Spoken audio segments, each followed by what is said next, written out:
Bonjour, bienvenue dans cette vidéo L'accueil sans attendre à destination des managers en boutique.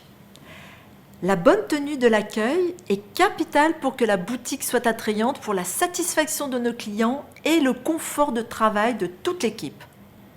En clair, ce poste doit être tenu toute la journée pour chaque client qui entre dans la boutique, quelle que soit l'heure, en temps faible comme en temps fort. Chez Orange, le client est toujours le bienvenu et cela signifie que chaque client est accueilli de façon efficace et chaleureuse. Quels sont les points clés à mettre en œuvre pour réussir l'accueil ?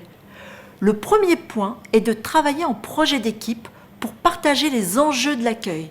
Car ce n'est pas juste enregistrer le client, mais bien lui montrer que notre boutique est organisée pour le satisfaire. Ce projet d'équipe, avec l'adhésion de tous les collaborateurs, permet de co-construire l'organisation, les discours et la posture du pilote, mais aussi la connexion du pilote avec ses collègues.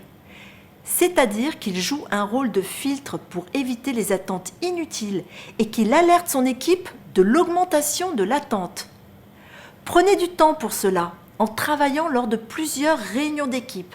Mettez-vous d'accord sur les différentes situations rencontrées pour que chacun se projette et s'approprie l'idée d'être pilote de la boutique. Quelles sont les 4 principales objections des conseillers clients ? 1. Les vendeurs experts doivent être à la vente et pas à l'accueil. En fait, chaque vendeur expert tenant l'accueil a la faculté de voir d'un coup d'œil si les meilleures conditions sont réunies pour éviter une attente inutile, avec la date de fin d'engagement, la DRO, l'éligibilité fibre, les assurances, etc. Ainsi, il assure des clients avec potentiel aux autres conseillers. Et seul un roulement régulier et quotidien entre les conseillers permet à chacun d'en bénéficier. C'est la raison pour laquelle les débutants ne peuvent pas tenir l'accueil sans une expérience de la vente et de l'organisation de la boutique. 2. Le SAM digital est dégradé. Eh bien, la réalité est qu'il n'y a pas de SAM digital sur la tablette en mode pilote. 3. C'est trop long pour qualifier le motif du client et il y a souvent la queue devant le pilote. Dans ce cas, on passe à 2, voire 3 pilotes, le temps d'absorber le flux. 4. Ce n'est pas la peine d'enregistrer les clients tout le temps. Alors là, d'une part, il y a un manque d'équité pour ses collègues, mais surtout, il y a un risque d'augmentation de l'attente non visible. Pour vous, manager, c'est du volume inconnu. La deuxième pratique performante repose sur un constat partagé par tous. Ce poste demande de l'énergie et fait appel à une grande agilité de la part du conseiller.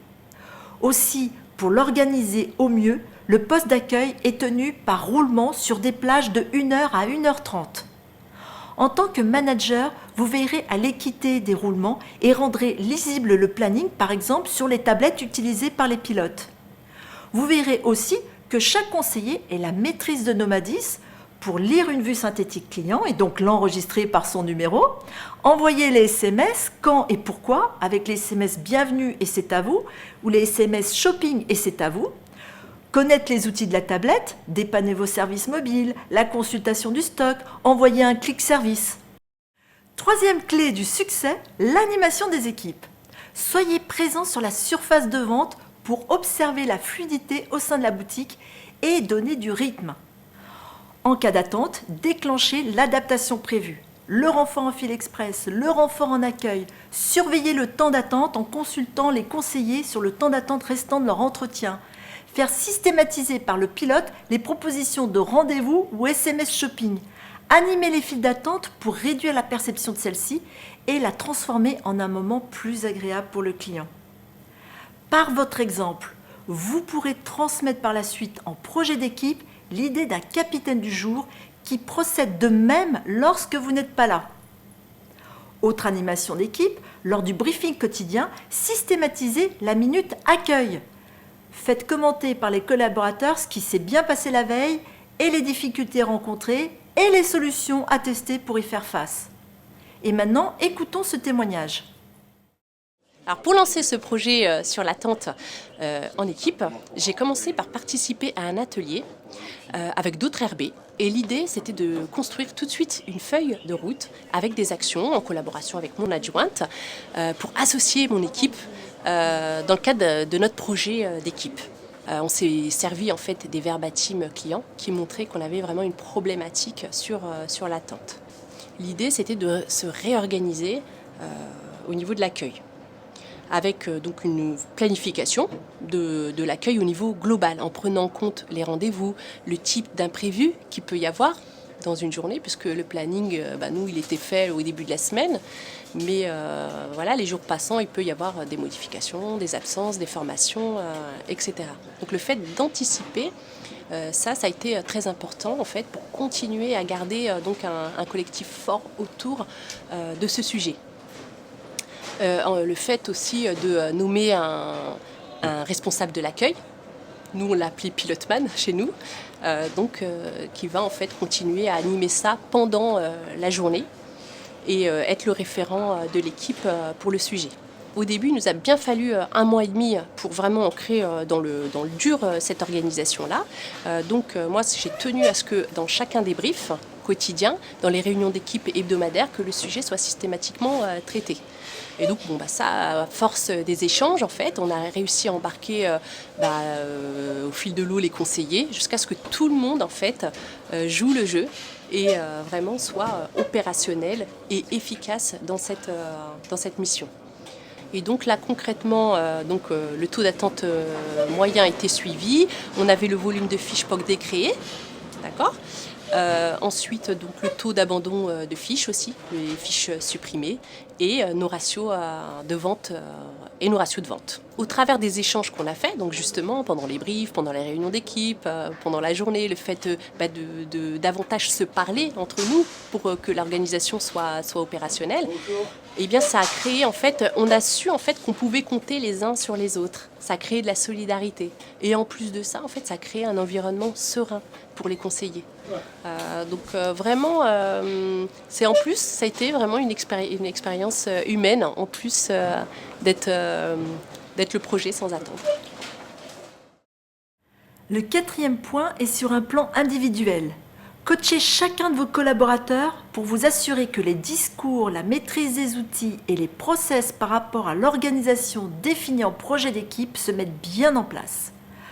Votre outil d'observation est la fonction statistique de Bienvenue RB qui montre les plages de temps du pilote d'accueil et l'enregistrement d'un client par son numéro. La méthode pour les faire monter en compétence est de vous mettre en double accueil. Votre grille d'observation est celle qui aura été co-construite avec vos collaborateurs en vous appuyant sur le référentiel des gestes métiers pour l'accueil élaboré dans le programme ARC. Pour chaque niveau de maîtrise, les gestes associés sont décrits.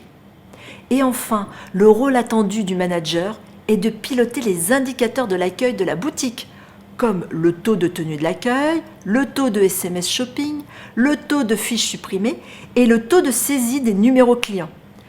Pour une totale transparence, partagez mensuellement ces 4 indicateurs avec votre équipe.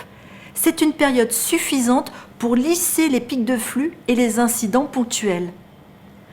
Pensez à mettre en avant les progrès sur le taux de fiches supprimées et le taux de saisie de numéros clients, qui dépendent directement des actions des pilotes.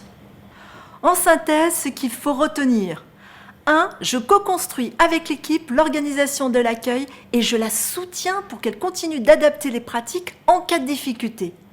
2. Je mets en place l'organisation prévue avec un planning partagé, publié et je m'assure des compétences acquises ou non de chacun. 3. J'anime sur la surface de vente pour veiller à la mise en place, déclencher l'adaptation prévue dès l'augmentation de l'attente et en complément, je dédie 1 minute sur l'accueil lors des briefings quotidiens. 4. Je coach pour accompagner individuellement tous les collaborateurs sur la bonne mise en œuvre des discours, de la posture et des principes décidés en projet d'équipe.